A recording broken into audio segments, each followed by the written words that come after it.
உண்டாக கடவது. நிலையான புகழுக்குரிய தூய இறை நற்கருணைக்கு எல்லா காலமும் தொழுகையும் புகழும் போற்றியும் மாட்சிமையும் உண்டாக கடவது. நிலையான புகழுக்குரிய தூய இறை நற்கருணைக்கு எல்லா காலமும் தொழுகையும் புகழும் போற்றியும் மாட்சிமையும் உண்டாக கடவது.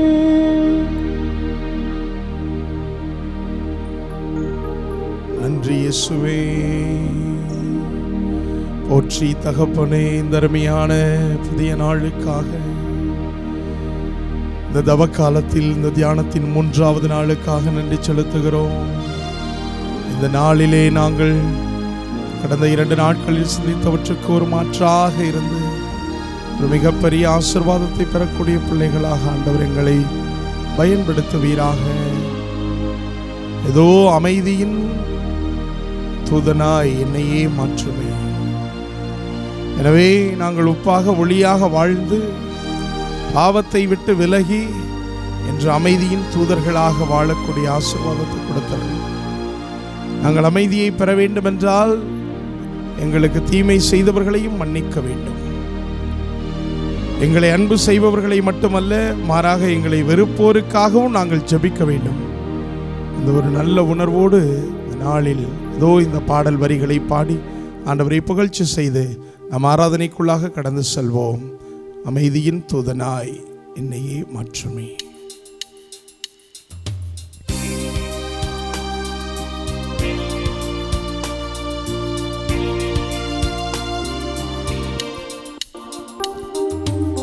அமைதியின் தூதனாய்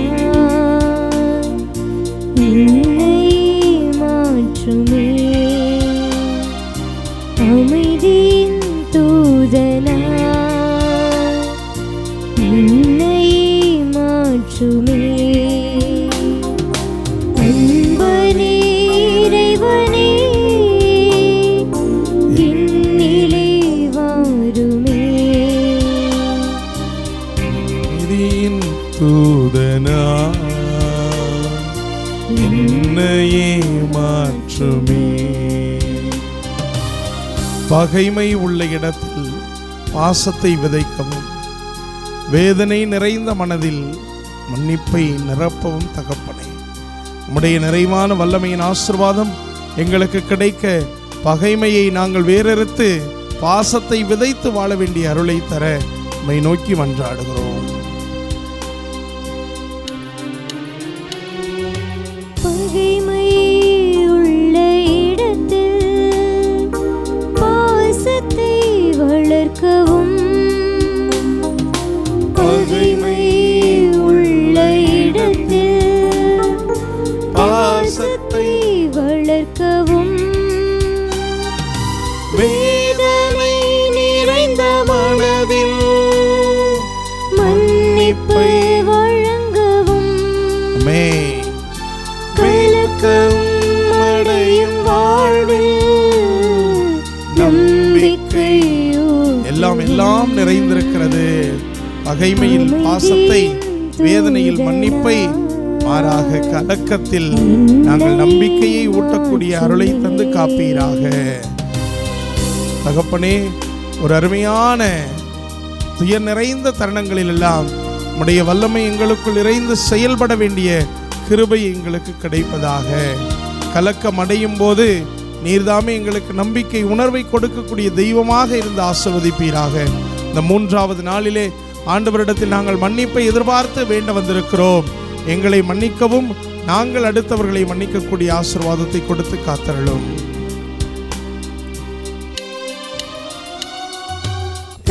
தளர்ச்சி ஓங்கும் பொழுது மனதிடம் தழைக்கவும்.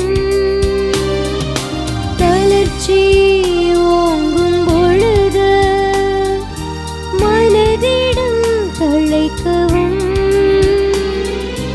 இருளே சூழும் வேளை ஒளியை ஏற்றவும். துயரம் வாட்டும் நேரம் உதயம் காணவும். அமைதியின் தூதனாய் என்னையே மாற்றுமே. அமைதியின் தூதனாய் என்னையே மாற்றுமே. இயேசுவே, அமைதியின் தூதனாக எங்களை மாற்றியதும் தகப்பனே, கலக்கமடையக்கூடிய நேரத்திலெல்லாம் நம்பிக்கை வைக்கவும், தளர்ச்சி ஓங்கும் போது மனதிடம் தழைக்கவும். தகப்பனே, இருளே சூழும் வேளை ஒளியை ஏற்றக்கூடிய வலவு வல்லமையை நீர் எங்களுக்கு கொடுக்க வேண்டும் என்று இந்த 3வது நாளிலே சிறப்பாக ஜெபிக்கிறோம் தகப்பனே. எனவே எங்கள் உள்ளத்திலிருந்து மன்னிப்பு வெளியேறவும், சிறப்பான விதத்தில் வெளியேறி அடுத்தவர்களை மன்னிக்கவும், அதே போன்ற அடுத்தவர்கள் மத்தியிலிருந்து எங்களை மன்னிக்கக்கூடிய பக்குவத்தை நீர்தாமே கொடுக்க வேண்டும் என்று உம்மிடத்தில் வேண்டுகிறோம் தகப்பனே. எனவே இவை அனைத்தையும் நாங்கள் செய்ய வேண்டியது நிலை வாழ்வுக்காக. இந்த நிலையற்ற வாழ்விலிருந்து நிலை வாழ்வுக்காக இதை செய்கிறோம். நிலையில்லா இந்த உலகு, நிஜமில்லாத உறவு, ஆனால் நிஜமான உம்மை தேடி வருவதற்காக இங்கே வாழ்ந்து கொண்டிருக்கிறோம் என்பதை உணர்ந்தக்கூடிய தர்மையான பாடலை பாடி ஆண்டவரை புகழுவோம். நிலையில்லா உலகு, நிஜமில்லா உறவு, நீ மட்டும் போதும், நீ மட்டுமே போதும்.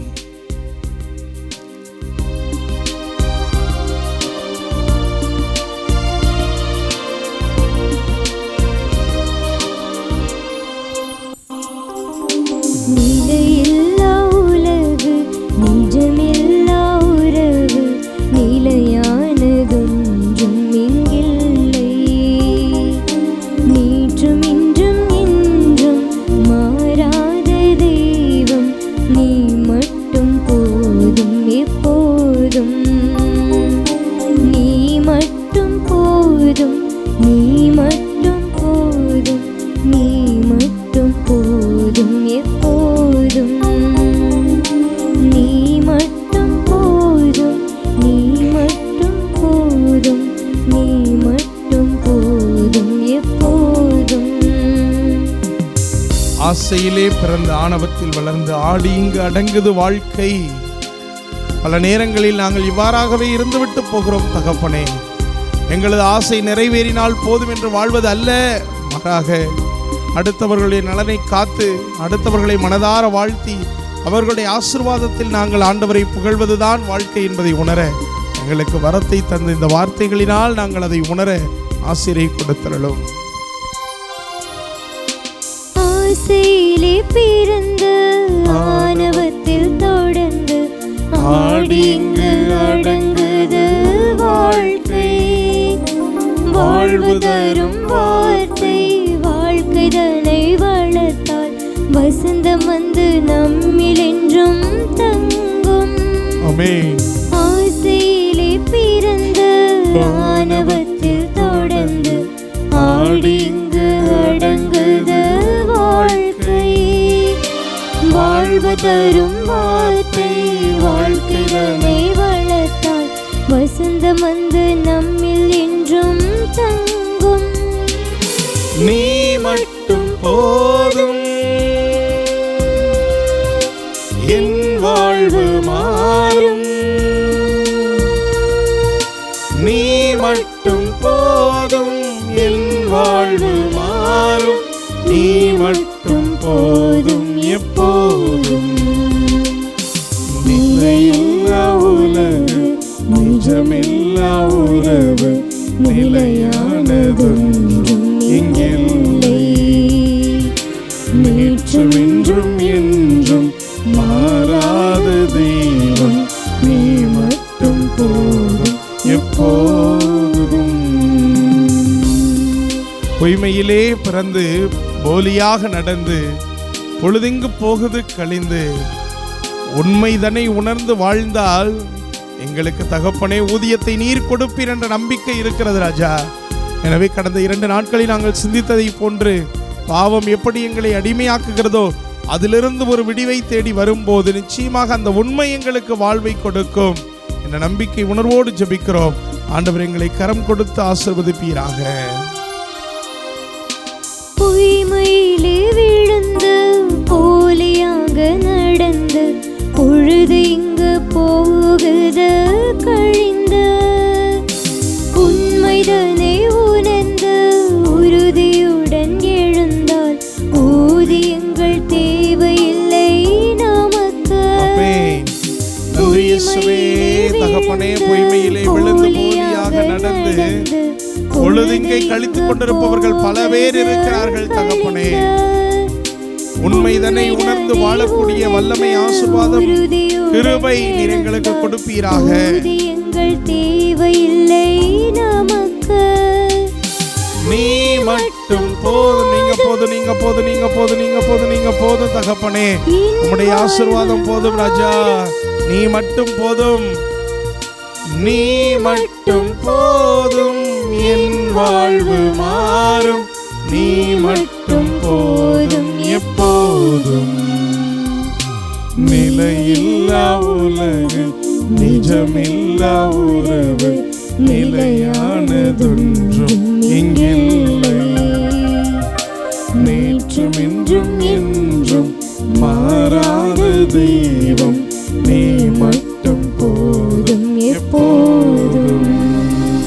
நீ மட்டும் போதும், நீ மட்டும், நீ மட்டும், நீ மட்டும் போதும், போதும், போதும் தகப்பனே. நீங்க மட்டும் போதும் ராஜா. உடைய வல்லமை, ஆசீர்வாதம் போதும் தகப்பனே. இதோ 3வது நாளாக இந்த தியானத்தை சிந்திக்கக்கூடிய தருணத்திலே தகப்பனே உடைய பிரசன்னம் எங்களை ஆளுகை செய்யட்டும் சாமி. சாமி நீங்க தரக்கூடிய மிகப்பெரிய சக்தி தான் எங்களை இயக்குகிறது. இந்த தவ நாட்களில் நாங்கள் ஏறெடுக்கக்கூடிய தவத்திற்கு ஒரு மிகப்பெரிய அடையாளமாக இந்த தியான நாட்கள் இருந்து நாங்கள் முழுவதுமாக இன்றைய நாள் முழுவதும் அந்த சிந்தனையில் நிலைத்திருந்து யாரை நாங்கள் இன்றைய நாளில் மன்னிக்க வேண்டுமோ இந்த தவத்தில் நாங்கள் நிலைத்திருப்பதன் பலனே மன்னிப்பை பெறுவதிலும் மன்னிப்பை கொடுப்பதிலும் தான். எனவே அந்த மன்னிப்பை பெற்று கொடுத்து வாழும்போது நாங்கள் மிகப்பெரிய வல்லமையை உணர்கிறோம். உம்முடைய கனம் எங்களை ஆசீர்வதிக்கட்டும். துதி கன மகிமையோடு எங்கள் மீட்பெரும் ஆண்டவருமான உம்மை இறைஞ்சி வேண்டுகிறோம். ஆமென். ஆண்டவர் உங்களோடு இருப்பாராக, உம் ஆன்மாவோடும் இருப்பாராக. லூக்கா எழுதிய தூய நற்செய்தியிலிருந்து வாசகம். ஆண்டவரே மாட்சி உமக்கே. லூக்கா நற்செய்தி அதிகாரம் 7 இறை வார்த்தைகள் 40 உள்ளவை. இயேசு சீமோன் பேதுருவை பார்த்து, சீமோனே, நான் உமக்கு ஒன்று சொல்ல வேண்டும் என்றார். அதற்கு அவர், போதகரே சொல்லும் என்றார். அப்பொழுது அவர், கடன் கொடுப்பவர் ஒருவரிடம் ஒருவர் 500 தெனாரியமும் மற்றவர் 50 தெனாரியமுமாக இருவர் கடன் பட்டிருந்தனர். கடனை தீர்க்க அவர்களால் முடியாமற் போகவே இருவர் கடனையும் அவர் தள்ளுபடி செய்துவிட்டார். இவர்களுள் யார் அவரிடம் மிகுந்த அன்பு செலுத்துவார் என்று கேட்டார். சீமோன் மறுமொழியாக, அதிக கடனை யாருக்கு தள்ளுபடி செய்தாரோ அவரே என நினைக்கிறேன் என்றார். இயேசு அவரிடம், நீர் சொன்னது சரியே என்றார். வாழ்வு தரும் கிறிஸ்துவின் நற்செய்தி. கிறிஸ்துவே உமக்கு புகழ். இயேசுவுக்கே புகழ், இயேசுவுக்கே நன்றி. மரியே வாழ்க. ஆண்டவர் இயேசுவில் எனக்கு மிகவும் பிரியமான அருமையான சகோதர சகோதரிகளே, அன்னை மரியாவின் அன்பு பிள்ளைகளே, தவக்காலத்தினுடைய 3 நாட்கள் நாம் சிறப்பாக எடுத்து 3 நாட்களிலே தியான நாட்களாக ஒருவேளை நீங்கள் கேட்கக்கூடிய இந்த சில மணித்துளிகளான இந்த சிந்தனை பகிர்வு அன்றைய நாள் முழுவதும் நீங்கள் சிந்தித்து அன்றைய நாளில் அந்த குறிப்பிட்ட ஒரு சிந்தனையை வைத்து இந்த தவ நாட்களில் நான் சிறப்பாக இருப்பேன் என்ற ஒரு உணர்வை கொடுத்து உங்களை சிறந்த முறையில் ஆண்டவருடைய இறப்பு, பாடுகள், உயிர்ப்பு ஆகிய இந்த நாட்களில் நீங்கள் அதீத ஆசீர்வாதங்களை பெறுவதற்கு இது உதவுவதற்காக ஏற்பாடு செய்தோம். எனவே இந்த 3வது நாளிலே சிறப்பாக நாம் மன்னிப்பை பற்றி சிந்திக்கிறோம். முதல் நாளிலே உப்பாக ஒளியாக இருந்து கிறிஸ்துவினுடைய பிள்ளைகள் என்பதை நிரூபிக்க வாய்ப்பை தேடினோம். இரண்டாவது நாளிலே அப்படி கிறிஸ்துவின் பிள்ளைகளாக இருந்தோம் என்றால் பாவக்கரை ஒருபோதும் நம்மை அடிமையாக்க விடாது, இருக்கக்கூடாது. பாவம் நம்மை ஒருபோதும் அணுகக்கூடாது. எனவே அதிலிருந்து விடுபட்டு வாழ வேண்டும். ஆண்டவருடைய ஆசீர்வாதம் நமக்கு வேண்டும் என்றால் பாவத்தை அறவே புறந்தள்ள வேண்டும். எனவே தான் எங்கு இருக்க வேண்டிய நாம் எங்கு இருக்கிறோம் என்பதை உணர்த்துவது பாவம்தான். எனவே தான் அதற்கு உதாரணமாக ஊதாரி மைந்தன் தாவீது இவர்களை எல்லாம் பார்த்தோம். எனவே இந்த 2 நாட்களில் நமக்கு கிடைக்கப்பட்ட மாபெரும் செய்திகள். இந்த 3வது நாளிலே ஆண்டவருடைய அருளை நிறைவாக ருசிக்க வேண்டும் என்றால் அவரது இரக்கத்தை பெற வேண்டும். அவரது இரக்கத்தை பெற வேண்டும் என்றால் நாம் மன்னிப்பை பெறவும் கொடுக்கவும் தெரிய வேண்டும். எனவே தான் இன்றைக்கு வாசிக்கப்பட்ட இந்த வாசகத்திலே மிக அழகாக ஆண்டவர் ஒரு அருமையான ஒரு உவமையை எடுத்துரைக்கிறார். மன்னிப்பினுடைய வித்தியாசத்தை காட்டுவதற்காக ஆண்டவர் மிக அற்புதமான ஒரு உவமையை நமக்கு சுட்டி காண்பித்தார். எனவே மன்னிக்க தெரிந்தவன் மனிதன் என்று சொல்லுவார்கள், மன்னிப்பு கேட்க தெரிந்தவன் மாமனிதன் என்று சொல்லுவார்கள். மன்னிக்க தெரிந்தவன் சாதாரண மனிதனாக இருக்கலாம், ஆனால் மன்னிப்பு கேட்க தெரிந்தவன் பெரிய மனிதனாக இருக்க வேண்டும். ஏனென்றால் ஒருவன் தன்னை முழுவதுமாக இழந்த பிறகுதான் தான் செய்த தவறை உணர்ந்து மன்னித்து விடுங்கள் என்று சொல்லுகிறான். எனவே அந்த உணர்வை அவன் பெறுகிறான் என்றால் அவன் பெரிய மனிதனாக மாறுகிறான். இன்றைய நாட்களிலே நாம் அதிகமாக யோசிக்கலாம், மன்னிப்பு கொடுக்க கூட தயாராக இருப்போம், ஆனால் மன்னிப்பு கேட்க தயாராக இருப்பதில்லை. எனவே இன்றைய நாளில் நீங்கள் உறுதி எடுக்க வேண்டும். தவ நாட்களில் நான் எவ்வளவோ உறுத்தல்கள் செய்கிறேன், தாழ்ச்சி என்னும் மென்மையான குணத்தை கொண்டு நான் மன்னிப்பு கேட்கவும் மன்னிப்பை கொடுக்கவும் ஆசிக்கிறேன் என்ற உறுதியை இந்த நாளில் எடுத்தீர்கள் என்றால் ஆண்டவருடைய ஆசீர்வாதம் மிகப்பெரிய அளவிலே நமக்கு கிடைக்கும் என்பது எந்த விதத்தில் மறுக்க முடியாத உண்மை. அன்பார்ந்த சகோதரனே சகோதரி, சிறப்பாக இந்த மன்னிப்பு என்பது எவரையும் மாற்ற முடியும். அதே போன்று மன்னிப்பு என்பது இறைவனுடைய குணமாக பார்க்கிறோம். எனவே தான் ஆண்டவர் மிக அழகாக இன்றைக்கு வாசிக்கப்பட்ட அந்த நற்செய்தி வாசகத்திலே லூக்கா நற்செய்தி 7வது அதிகாரத்தில் மிக அருமையாக அந்த வார்த்தைகளை நமக்கு மீண்டும் சுட்டி காட்டுவதை நாம் காண்கிறோம். பேதுரு சொன்னது சரியே என்று ஆண்டவர் சொல்வதற்கு காரணம், ஒருவர் கடன் கொடுப்பவர் ஒருவரிடம் 500 தெனாரியமும் மற்றவரிடம் 50 தெனாரியமுமாக இருவர் கடன்பட்டினர். 50 500 10 மடங்கு பெரிது. எனவே அதே போன்றுதான் இறைவனுடைய இரக்கம் என்பது நம்மை விட பல 100 மடங்கு பெரியதாக இருக்கிறது. எனவே இறைவன் எப்போதும் நம்மை அன்பு செய்கிறவராக இருக்கிறதுனால் அவருடைய இரக்கத்தை நாம் பெற்றுக்கொண்டே இருக்கிறோம், அவரது மன்னிப்பை பெற்றுக்கொண்டே இருக்கிறோம், அவரது அன்பை பெற்றுக்கொண்டே இருக்கிறோம். ஆனால் எப்போதும் பெறக்கூடிய நாம் மீண்டும் கொடுப்பதற்கு எப்போது தயாராக இருக்கிறோம் என்பதை நாம் உற்று நோக்க வேண்டும்.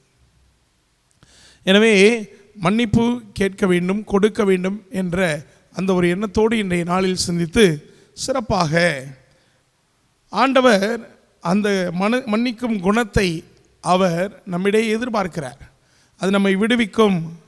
மன்னிப்பு ஒரு பெரும் சக்தியை நம்மிடத்தில் உருவாக்கும் என்பதை நாம் ஆழமாக உணர வேண்டும். அன்புக்குரியவர்களே, கண்டிப்பாக இயேசுவின் உடலில் தழும்புகள் மன்னிக்கப்பட்டன. நல்லா புரிஞ்சுக்கங்க.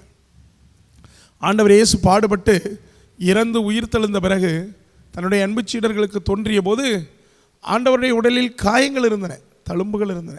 ஏனென்றால் அவை மன்னிக்கப்பட்டிருந்தன, மறைக்கப்படவில்லை. இறந்தவர் உயிரோடு எழுப்பப்படும் போது அவரது உடலில் இருந்த காயங்களை மறைப்பது என்ன பெரிய காரியமா? இறந்தவர் உயிரோடு எழுகிறார், காயங்களை மறைக்கிறது பெரிய காரியம் அவருக்கு இல்லை. மாறாக நீங்கள் கொடுத்த இந்த பரிசுகளை நான் அன்போடு ஏற்றுக்கொண்டேன் என்றால் நான் இதை உங்களுக்காகவே பெற்றுக்கொண்டேன் என்று சொல்லி ஆண்டவருடைய காயங்கள் மன்னிக்கப்பட்டனவே ஒழிய அவை மறைக்கப்படவில்லை. எனவே தான் மிகச்சிறப்பாக மறப்பதை விட மன்னிப்பு உயர்ந்தது. நீங்கள் சில நேரத்தில் சில காரியங்கள் கேட்பாங்க, இதை நீ மறந்துரு, இதை நீ ஞாபகத்தில் வச்சுக்காத, நான் இந்த தப்பு உனக்கு எதிராக செய்தேன், உனக்கு எதிராக இப்படிப்பட்ட ஒரு குற்றத்தை செய்தேங்கிறத நீ ஞாபகத்தில் வச்சுக்காத என்று சொல்லும்போது அது தவறு. மாறாக என்னை மன்னித்து விடு என்று சொல்வது தான் சரி. மறந்து விடு என்று சொல்வது தவறு, மன்னித்து விடு என்று சொல்வது தான் சரி. எனவே அன்பார்ந்த சகோதரனே சகோதரி, நீங்களும் சிலர் செய்த காரியங்களை மறக்க நினைக்காதீர்கள், மன்னிக்க நினையுங்கள். ஏனென்றால் காலத்தினால் ஏற்படுத்தப்படக்கூடிய காயம் என்பது பெரிது. அந்த காயத்தை மறக்க முடியாது, ஆனால் அந்த காயத்தை மன்னிக்க முடியும்.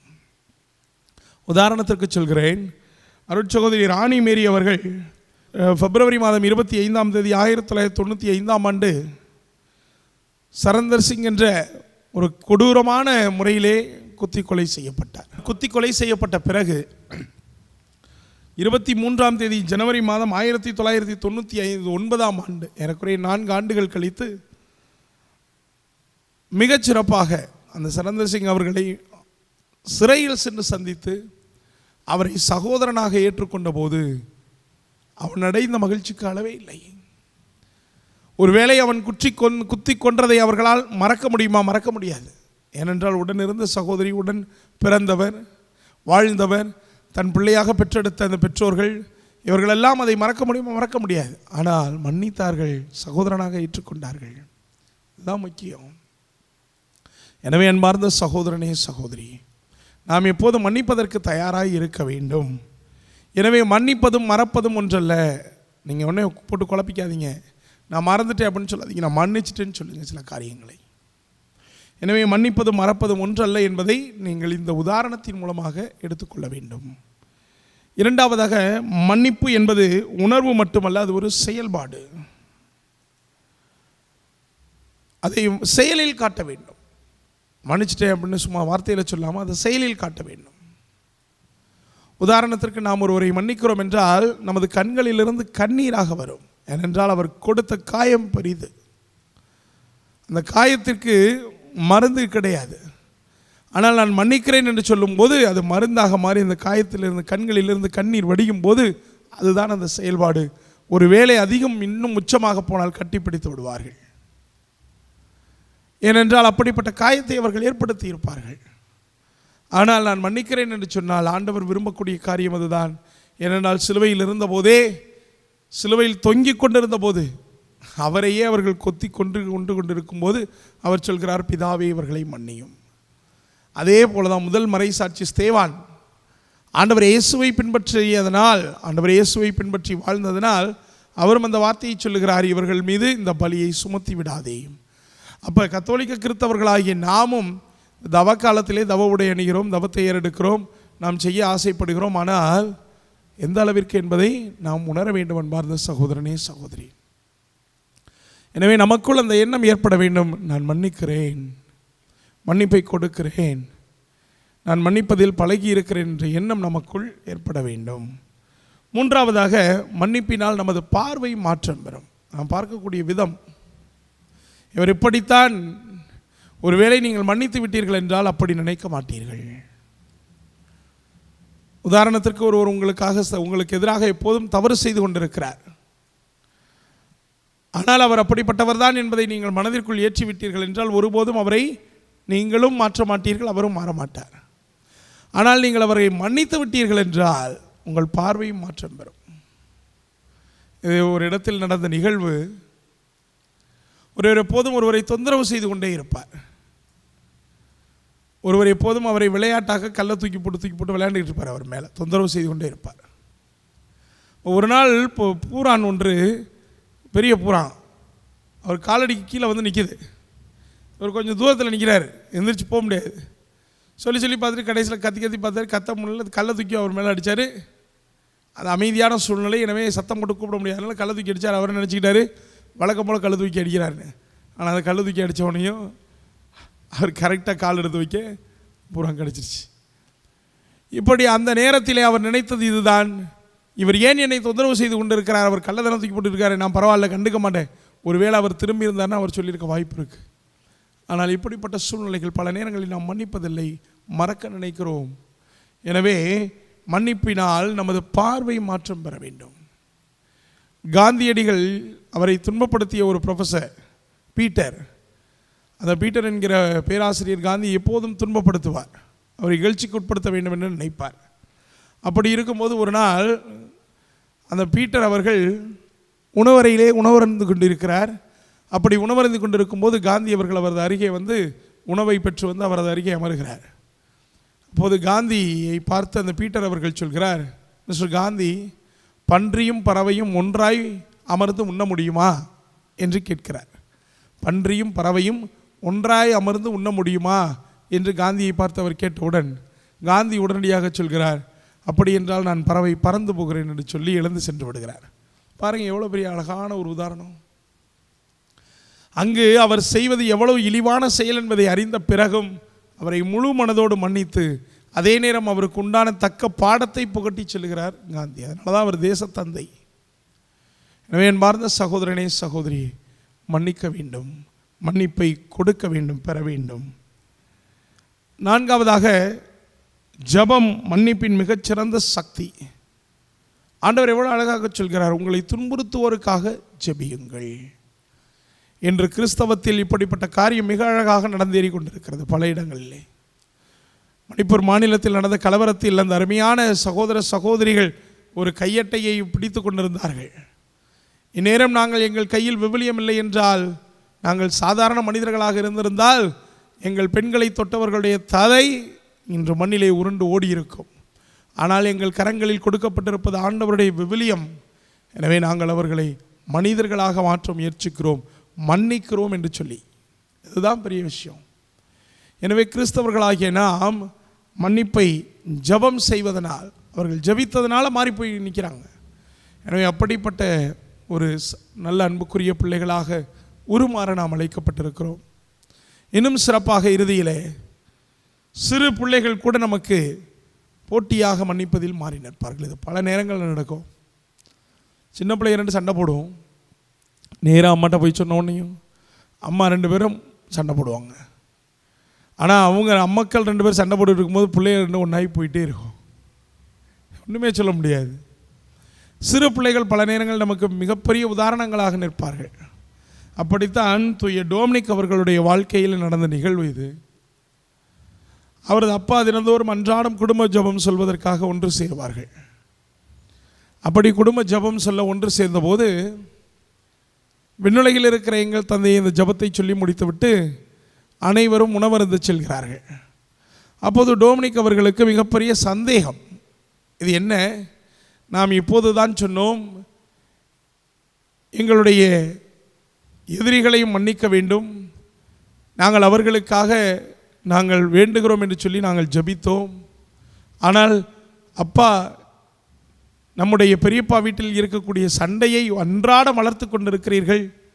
எனவே இப்போது நீங்கள் அவரோடு சென்று சமாதானத்தை ஏற்படுத்தி கொள்ளவில்லை என்றால் நான் உணவருந்த மாட்டேன் என்று சொல்லி கட்டாயம் பிடித்ததனால் தூய டோமினிக் அவர்களுடைய தந்தை அன்று இரவே அவரது சகோதரரோடு சென்று சமாதானம் செய்து டோமினிக்கை உணவருந்த வைத்தாராம். அவ்வளவு தூரம் சிறியவர்கள் இந்த மன்னிப்பதில் மிகப்பெரிய வல்லவர்களாக இருப்பார்கள். எனவே அன்பார்ந்த சகோதரனே சகோதரியே, ஆண்டவருடைய அருமையான பிள்ளைகளே, இந்த 3 நாட்களும் நாம் சிந்திக்கக்கூடிய சிந்தனைகளிலே மிக அருமையான உச்சகட்ட சிந்தனை இந்த மன்னிப்பு தான். எனவே இந்த மன்னிப்பு நமக்கு சுட்டி காட்டக்கூடிய மிகப்பெரிய செயல்பாடு என்பது நாம் கொடுப்பதிலும் பெறுவதிலும் இருக்க வேண்டும். எனவே மீண்டும் உயர்வாக சொல்கிறேன், மன்னிக்க தெரிந்தவன் மனிதனாகவும் மன்னிப்பு கேட்க தெரிந்தவன் மாமனிதனாகவும் நிற்கிறான். எனவே நீங்கள் மனிதனாகவும் பிறகு மாமனிதனாகவும் வாழ இந்த தவக்காலம், இந்த நாட்கள் நமக்கு உறுதுணையாக இருக்கட்டும். இறைவன் நம்மோடு இருந்து நமக்கு துணை கொண்டு வாழச் செய்து மேலும் தொடர்ந்து அவருடைய ஆசீர்வாதத்தை பெற 3 நாட்கள் ஏறெடுத்த அத்துணை காரியங்களும் நினைவு கூர்ந்து நாம் நன்றியோடு இந்த நற்கருணை நாதருக்கு நாம் வணக்கத்தை செலுத்துவோம். அந்த நன்றியை பெற்றுக்கொண்டவர்களாக வாழ ஆராதனையில் ஜெபித்து ஆண்டவருடைய ஆசீர்வாதத்தை பெற்றுக்கொள்வோம். 3 நாட்கள் சிறப்பான ஒரு தவ நாட்களை கழித்திருக்கிறோம். முதல் நாளிலே அருமையாக உப்பாக ஒளியாக வாழ தியானித்தோம். நேற்றைய தினம் 2வது நாளிலே பாவத்தை பற்றிய எண்ணத்தை, பாவம் நம்மை அடிமைப்படுத்துகிறது, அந்த அடிமையிலிருந்து நான் வெளியேற விரும்புகிறேன், ஆண்டவரே எனக்கு அருள்தாரும் என்று சொல்லி நேற்றைய தினத்திலே பாவத்திலிருந்து வெளியேற நாம் சிந்தித்தோம். இன்றைய நாளிலே ஒரு முழு விதமான அமைதியை நாம் பெற்றிருக்கிறோம் என்றால் அது மன்னிப்பை கொடுத்ததாலும் மன்னிப்பை பெற்றுக்கொண்டதாலும். எனவே இந்த அருமையான தருணத்திலே ஆண்டவருக்கு நன்றி சொல்ல கடமைப்பட்டிருக்கிறோம். நன்றியால் துதிப்பாடு எனவே ஆண்டவர் எனக்கு மன அமைதியை, ஆசீர்வாதத்தை இந்த தவ நாட்களில் கொடுத்திருக்கிறார். நான் மனம் திறந்து சொல்லுகிறேன், ஆண்டவரே நன்றி இயேசுவே என்று சொல்லி. எனவே இந்த நன்றியால் துதி பாடுவோம். ஆண்டவரோடு இணைந்து ஆசீர்வாதத்தை பெற்றுக்கொள்ளுவோம். உங்கள் கரங்களை தட்டி உங்கள் வீடுகளிலே சிறப்பாக இந்த பாடலை பாடி ஆண்டவரோடு இணைந்து ஜெபியுங்கள். நன்றியால் துதி பாடு நம் இயேசுவை நாவாலே என்றும் பாடு. ஆமென். நன்றியால் துதி பாடு நம் இயேசுவை நாவாலே என்றும் பாடு. வல்லவர், நல்லவர், போதுமானவர், வார்த்தையில் உண்மையுள்ளவர். வல்லவர், நல்லவர், போதுமானவர், வார்த்தையில் உண்மையுள்ளவர். நன்றியால் துதி பாடு நம் இயேசுவை நாவாலே என்றும் பாடு. எந்த விதமான சூழ்நிலை வந்த போதும், எனக்கு எதிரே எரிகோ முன்னே இருந்தாலும், செங்கடல் முன்னே இருந்தாலும், கோலியாத் இருந்தாலும், எதை குறித்தும் நான் அச்சப்பட மாட்டேன். ஏனென்றால் இரக்கத்தின் ஆண்டவர் என்னை மீட்டுக் கொண்டார். எனவே நான் முன்னேறி செல்வேன் என்று சொல்லி இந்த வார்த்தைகளை சொல்லி ஆண்டவரை புகழ்ந்து பாடுவோம். எரிகோ மதிலும் முன்னே வந்தாலும் இயேசு உந்தன் முன்னே செல்கிறார். எரிகோ மதிலும் முன்னே வந்தாலும் இயேசு உந்தன் முன்னே செல்கிறார். கலங்கிடாதே, திகைத்திடாதே, துதியினால் இடிந்து விழும். கலங்கிடாதே, திகைத்திடாதே, துதியினால் இடிந்து விழும். நன்றியால் துதி பாடு நம் இயேசுவை நாவாலே என்றும் பாடு. நன்றியால் துதி பாடு நம் இயேசுவை நாவாலே என்றும் பாடு. எல்லா விதமான சூழ்நிலையிலும் ஆண்டவர் நம்மோடு உடன் இருக்கிறார். எனவே இந்த 3வது நாளிலே நாம் ஆண்டவரை நோக்கி ஜெபிக்கக்கூடிய ஒவ்வொரு ஜெபங்களுக்கும் அவர் நிச்சயமான பதில் இருப்பை இந்த காணொளி வாயிலாக நமக்கு கொடுத்து கொண்டிருக்கிறார். நம்முடைய உச்சந்தலை முதல் உள்ளங்கால் வரை தொட்டு சுகப்படுவதை இன்றைய இந்த தருணத்திலே நாம் அவரிடத்தில் கண்ணீரோடு வைக்கக்கூடிய ஜெபத்தின் வழியாக மகிழ்ச்சியின் ஆறுதல் என்னும் விடை நமக்கு கிடைக்கட்டும். தொடர்ந்து ஜெபிப்போம். செங்கடல் நம்மை சூழ்ந்து கொண்டாலும் சிலுவை நிழலுண்டு. செங்கடல் நம்மை சூழ்ந்து கொண்டாலும் சிலுவையின் நிழலுண்டு. பாடிடுவோம், துதித்திடுவோம், பாதைகள் கிடைத்துவிடும். பாடிடுவோம், துதித்திடுவோம், பாதைகள் கிடைத்துவிடும். நன்றியால் துதி பாடு நம் இயேசுவை நாவாலே என்று பாடு. நன்றியால் துதி பாடு நம் இயேசுவை நாவாலே என்றும் பாடு. நன்றி நன்றி நன்றி இயேசுவே, நன்றி நன்றி தகப்பனே. உம்மை ஆராதிக்கிறோம், போற்றுகிறோம், புகழுகிறோம், வாழ்த்துகிறோம். நீ செய்திருக்கக்கூடிய மேலான கிருபைகளுக்காக, ஆசீர்வாதங்களுக்காக நன்றி செலுத்துகிறோம் தகப்பனே. அருமையான 3 நாட்களும் நாங்கள் சிறப்பான சிந்தனைகளை மேற்கொண்டு இந்த காணொளி வாயிலாக சில நேரங்களில் எங்களால் ஆலயத்திற்கு செல்ல முடியாமல் தவிக்கக்கூடிய சூழ்நிலையில் கூட ஆண்டவர் எங்களுக்கு கொடுத்திருக்கக்கூடிய அளப்பரிய ஆசீர்வாதம் இந்த 3 நாட்களும் நாங்கள் தியானித்திருக்கிறோம் தகப்பனே. இதை காலையில் கேட்ட நாங்கள் அன்றைய நாள் முழுவதுமாக சிந்தித்து ஆண்டவரோடு இணைந்திருந்து நிச்சயமாக நாங்கள் ஒவ்வொரு பணி செய்யும் போதெல்லாம் எங்களுக்கு ஆண்டவர் உணர்த்தியதாக உணர்கிறோம். எனவே நாங்கள் இந்த சாதாரண நிலையில் இருந்தாலும் நாங்கள் சிறப்பாக உப்பை போன்று பயன்பட, ஒளியை போன்று ஒளி கொடுக்க, சிறப்பாக எல்லா விதத்திலும் பாவ கரைகளை அகற்றிவிட்டு பாவத்திற்கு அடிமையாகாத சூழ்நிலையிலிருந்து வெளியே வந்து நன்முறையில் மன்னிப்பை கொடுத்து பெற்று வாழ இந்த 3 நாட்களும் எங்களுக்கு உதவின தகப்பனே. எனவே நாங்கள் பரிசுத்தமாய் இருக்கிறோம், மாறி இருக்கிறோம், உருமாறி இருக்கிறோம், ஆண்டவருடைய பாடுகள், இறப்பு, உயிர்ப்பில் பங்கு பெற காத்திருக்கிறோம் தகப்பனே. நீர்தாமே முழுவதுமாக எங்களை ஆளுகை செய்து ஆசீர்வதித்து எங்களுக்கு இருக்கக்கூடிய சகல விதமான துன்பங்கள், துயரங்கள், வேதனைகள், நோய்கள், வருத்தங்கள், பிரச்சனைகளிலிருந்து விலக்கி அன்பு, அமைதி, சமாதான, மகிழ்ச்சி ஆகிய அனைத்தையும் எங்கள் குடும்பங்களில் பொழிய செய்து காப்பீராக. துதி, கன, மகிமை அனைத்தையும் உமக்கே செலுத்தி எங்கள் மீட்பரே உம்மை மாண்பியர் கீதம் பாடி மகிழ்ச்சியோடு போற்றுகிறோம். எங்களை ஆசீர்வதியும், ஆசீர்வதியும், ஆசீர்வதியும்.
மீட்பின் பெருமை மாட்சிமையோடு வலிமை வாழ்த்த யாவுமாக இருவரிடமாய் வருகின்றவராம் தூய ஆவியானவர்க்கும்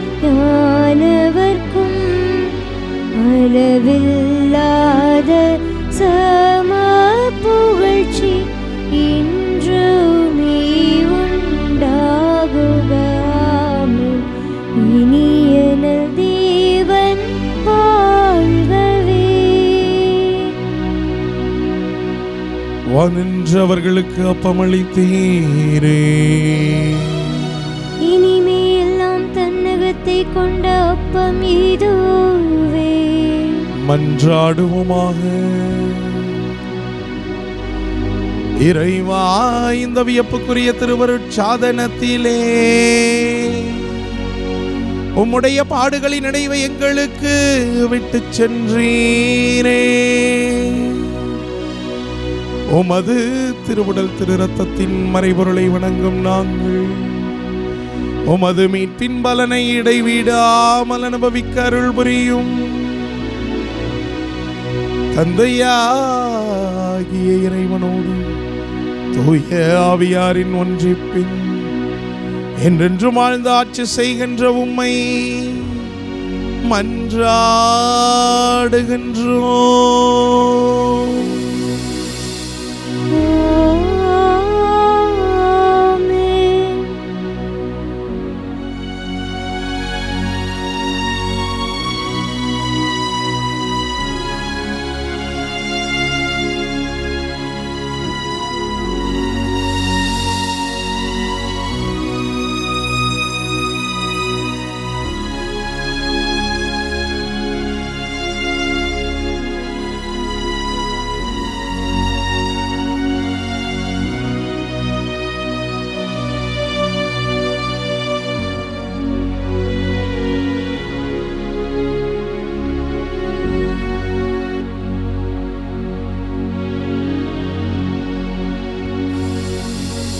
நன்றி இயேசுவே,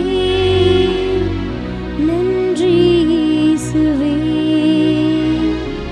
நன்றி இயேசுவே, நன்றி இயேசுவே, போற்றி இயேசுவே, போற்றி இயேசுவே, போற்றி இயேசுவே, போற்றி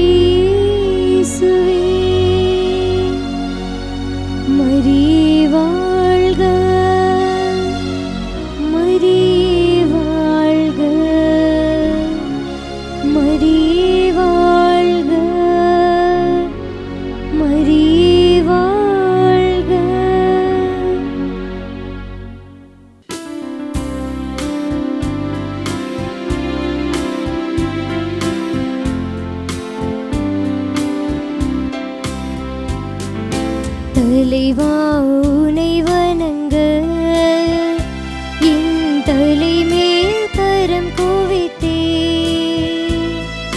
வருமே உனை கேட்க நான் சிரமே தாழ் பணிந்தே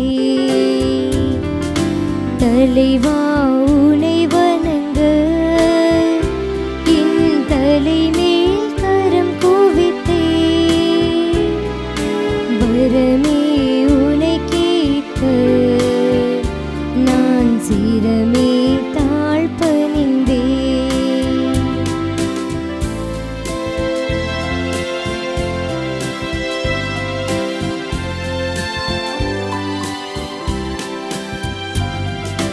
மகள் போலிரியும் அன்பு அது பகல் போல் மனம் பரவும் மகள் போலிரியும் அன்பு அது பகல் போல் மனம் பரவும் நிலையாய் உனை நினைத்தால் நான் மலையாய் உயர்வடைவேன் நான் மலையாய் உயர்வடைவேன் தந்தை மகன் தூயாவியாரின் பெயராலே ஆமென். நம் ஆண்டவராகிய இயேசு கிறிஸ்துவின் அருளும் தந்தையாகிய கடவுளின் அன்பும் தூய ஆவியானவருடைய தோழமையும் உங்கள் அனைவரோடும் இருப்பதாக. உம் ஆன்மாவோடும் இருப்பதாக. ஆண்டவர் இயேசுவில் அன்புக்குரிய அருமையான சகோதர சகோதரிகளே, அன்னை மரியாவினுடைய அன்பு பிள்ளைகளே, உங்கள் அனைவரையும் மீண்டும் ஒரு புதிய நாளிலே எழுச்சியோடு, அதுவும் இந்த மாதத்தின் முதல் சனிக்கிழமை அன்னை மரியாவினுடைய திரு இதயத்திற்கு ஒப்பு கொடுக்கப்பட்ட அருமையான இந்த நாளிலே உங்கள் அனைவரையும் சந்திப்பதிலே வாழ்த்துவதிலே மகிழ்ச்சி அடைகிறோம். ஆண்டவருடைய நாமம் வாழ்த்த பெறுவதாக. அன்புக்குரியவர்களே, இன்றைய நாளிலே மிக அற்புதமாக நற்செய்தி பகுதியும் வாசகங்களும் வார்த்தையும் வழிபாடும் நமக்கு கொடுக்கக்கூடிய செய்தி, கடவுள் இரக்கம் மிகுந்தவர், அவர் மன்னிப்பதில் வல்லவர், அருமையான காரியங்களை நமக்கு எப்போதும் கொடுத்து கொண்டிருக்கிறார். எனவே தான் இன்றைய தியான உரையில் கூட நாம் பார்த்தோம் மன்னிப்பை பற்றி. எனவே அப்படிப்பட்ட ஒரு உதாரணமான ஒரு வாசகம்தான் இந்த உலகின் தலை சிறந்த ஒரு உவமையாக பார்க்கப்படக்கூடிய ஊதாரி மைந்தன் காணாமற் போன மகன் உவமை. எனவே இறைவன் இவன் என் மகன் என்று சொல்லக்கூடிய அளவிற்கு எப்போதும் நம்மை விட்டு கொடுக்காமல் இவர் எனக்குரியவர் என்று வாஞ்சியோடு காத்திருக்கிறார். எனவே நாம் வாஞ்சியோடு அவர் என் அப்பா என்று அழைக்கிறோமா, போகிறோமா, அவரிடத்திலே நாம் சரணாகதி அடைகிறோமா என்ற சிந்தனையோடு இந்த பலியிலே ஒப்பு கொடுத்து செபிப்போம். இறைவன் நம்மை முழுவதும் ஆளுகை செய்ய நாம் செய்த குற்றம் குறைகளை நினைத்து பார்த்து மனம் வருந்தி மன்றாடுவோம். எல்லாம் வல்ல இறைவனிடமும் சகோதர சகோதரிகளே, உங்களிடமும் நான் பாவியென ஏற்றுக்கொள்கின்றேன். ஏனெனில் என் சிந்தனையாலும் சொல்லாலும் செயலாலும் கடமையில் தவறியதாலும் பாவங்கள் பல செய்தேன். என் பாவமே, என் பாவமே, என் பெரும் பாவமே. ஆகையால் இப்போதும் கன்னியான புனித மரியாவையும் வானதூதர் புனிதர் அனைவரையும், சகோதர சகோதரிகளே உங்களையும் நம் இறைவனாகிய ஆண்டவரிடம் எனக்காக வேண்டிக்கொள்ள மன்றாடுகின்றேன்.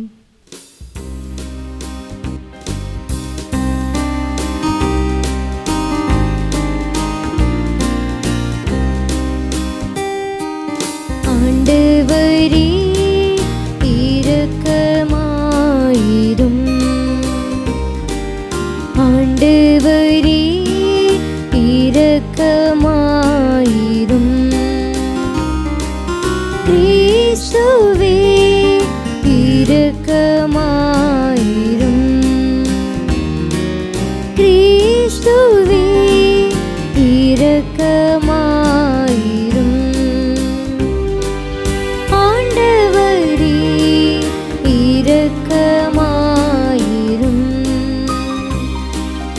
ஆண்டவரே இரக்கமாயிரும். எல்லாம் வல்ல இறைவன் நம் மீது இரக்கம் வைத்து நம் பாவங்கள் குற்றங்கள் குறைகளை மன்னித்து நம்மை முடிவில்லாத நிலை வாழ்வுக்கு அழைத்து செல்வாராக. ஆமென். மன்றாடுவோமாக. எல்லாம் வல்ல இறைவா, மாட்சிமிக்க உதவியால் இதுவரை நீர் காத்து வரும் எங்களை விண்ணக கொடைகளின் உரிமையாளர்களாக இருக்கச் செய்ய உம்மை வேண்டுகின்றோம். அதனால் இவ்வுலக வாழ்வில் நீர் எங்களை ஆண்டு நடத்தி ஒளியான உம்மிடமே அழைத்துச் செல்வீராக. தந்தையாகிய எங்கள் ஆண்டவர் இயேசு கிறிஸ்து வழியாக உம்மை மன்றாடுகின்றோம்.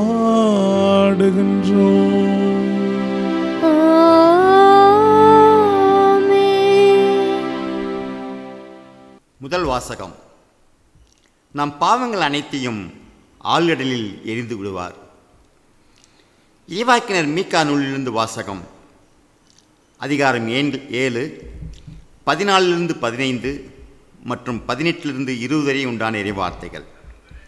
ஆண்டவரே, உமது உரிமை சொத்தாயிருக்கும் மந்தையாகிய உம்முடைய மக்களை உமது கோலினால் மேய்த்தருளும். அவர்கள் கர்மேலின் நடுவே காற்றில் தனித்து வாழ்கின்றார்களே. முற்காலத்தில் நடந்தது போல அவர்களில் பாசானிலும் கிளாயிதிலும் மேயட்டும்.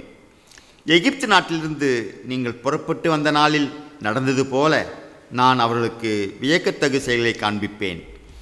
உமக்கு நிகரான இறைவன் யார்? எஞ்சியிருப்போரின் குற்றத்தை பொறுத்து நீர் உமது உரிமை சொத்தில் எஞ்சியிருப்போரின் தீச்செயலை மன்னிக்கின்றீர். உமக்கு நிகரானவர் யார்? அவர் தம் சினத்தில் என்றென்றும் நிலைத்திறார். ஏனெனில் அவர் பேரன்பு கூர்வதில் விருப்பமுடையவர். அவர் நம்மீது இரக்கம் காட்டுவார், நம் தீச்செயல்களை மிதித்து போடுவார். நம் பாவங்கள் அனைத்தையும் ஆழ்கடலில் எரிந்து விடுவார். பண்டைய நாளில் எங்கள் மூதாதையர்களுக்கு நீர் ஆணையிட்டு கூறியது போல யாக்கோப்புக்கு வாக்கு பெறலாமையும் ஆபிரகாமுக்கு பேரன்பியும் காட்டி அருள்வீர். ஆண்டவரின் அருள்வார்க்கு. இறைவனுக்கு நன்றி. பதிலுரை பாடல். திருப்பாடல் 103. நாம் பாட வேண்டிய பதிலுரை. ஆண்டவர் இரக்கமும் அருளும் கொண்டவர். ஆண்டவர் இரக்கமும் அருளும் கொண்டவர்.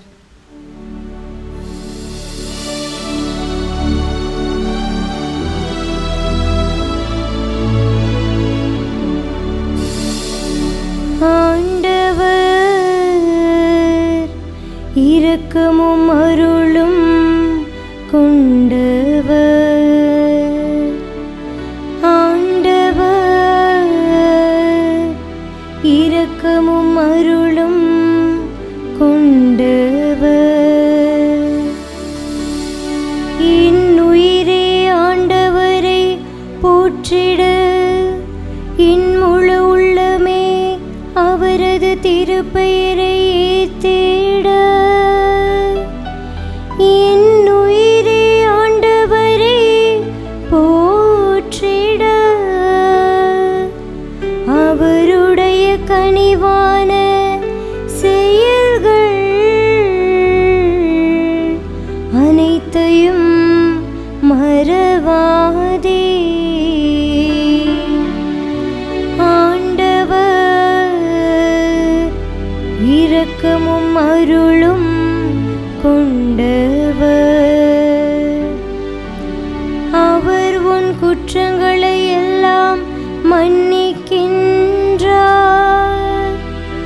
உன் நோய்களை எல்லாம் குணமாக்குகின்றார்.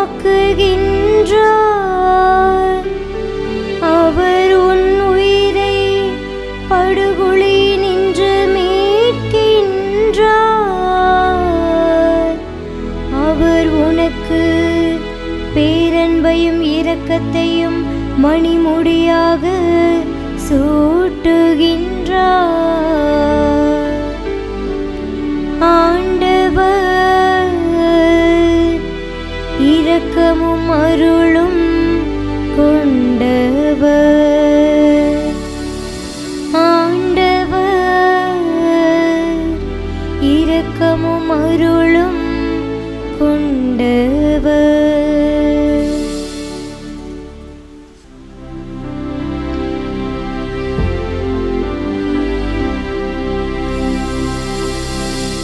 இயேசு கிறிஸ்துவே எங்கள் ஆண்டவரே, நித்திய மகிமையின் மன்னரே, உம்மை வாழ்த்துகின்றோம். நான் புறப்பட்டு என் தந்தையிடம் போய், அப்பா, கடவுளுக்கும் உமக்கும் எதிராக நான் பாவம் செய்தேன் என்று அவரிடம் சொல்வேன். இயேசு கிறிஸ்துவே, எங்கள் ஆண்டவரே, நித்திய மகிமையின் மன்னரே, உம்மை வாழ்த்துகின்றோம்.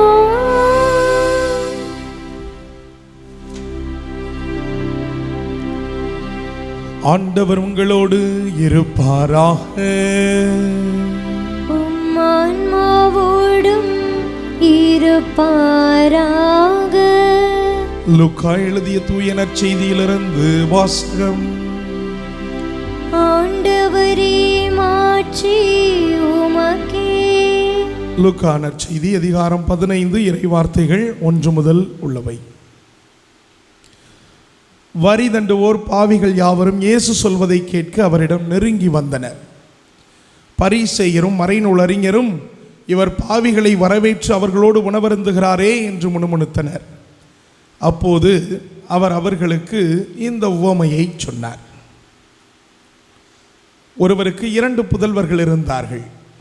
அவர்களுள் இளையவர் தந்தையை நோக்கி, அப்பா, சொத்தில் எனக்குரிய பங்கை தாரும் என்றார். அவர் சொத்தை அவர்களுக்கு பகிர்ந்தளித்தார். சில நாட்களுக்குள் இளைய மகன் எல்லாவற்றையும் திரட்டி கொண்டு தொலைநாட்டிற்கு நெடும் பயணம் மேற்கொண்டார். அங்கு தாறுமாறாக வாழ்ந்து தம் சொத்தையும் பாழாக்கினார். அனைத்தையும் அவர் செலவழித்தார். பின்பு அந்த நாடு முழுவதும் கொடிய பஞ்சம் ஏற்பட்டது. அப்பொழுது அவர் வறுமையில் வாடினார். எனவே நாட்டு குடிமக்களுள் ஒருவரிடம் அண்டி பிழைக்கச் சென்றார். அவர் அவரை பன்றி மேய்க்க தம் வயல்களுக்கு அனுப்பினார். அவர் பன்றிகள் தின்னும் நெற்றுகளால் தம் வயிற்றை நிரப்ப விரும்பினார். ஆனால் அதை கூட அவருக்கு கொடுப்பாரில்லை. அவர் அறிவு தெளிந்தவராய், என் தந்தையின் கூலி ஆட்களுக்கு தேவைக்கு மிகுதியாக உணவிருக்க நான் இங்கு பசியால் சாகிறேனே. நான் புறப்பட்டு என் தந்தையிடம் போய், அப்பா, கடவுளுக்கும் உமக்கும் எதிராக நான் பாவம் செய்தேன்.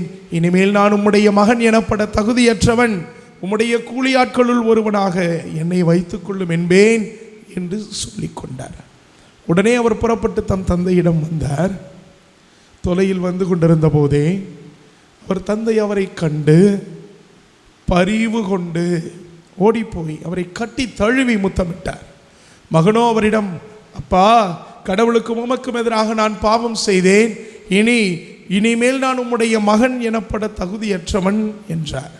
தந்தை தம் பணியாளரை நோக்கி, முதல் தரமான ஆடையை கொண்டு வந்து இவனுக்கு உடுத்துங்கள். இவனுடைய கைக்கு மோதிரமும் காலுக்கு மிதியடியும் அணிவியுங்கள். கொழுத்த கன்றை கொண்டு வந்து அடியுங்கள். நாம் மகிழ்ந்து விருந்து கொண்டாடுவோம். ஏனெனில் என் மகன் இவன் இறந்து போயிருந்தான், மீண்டும் உயிர் பெற்று வந்துள்ளான். காணாமற் போயிருந்தான், மீண்டும் கிடைத்துள்ளான் என்றார். அவர்கள் மகிழ்ந்து விருந்து கொண்டாடத் தொடங்கினார்கள்.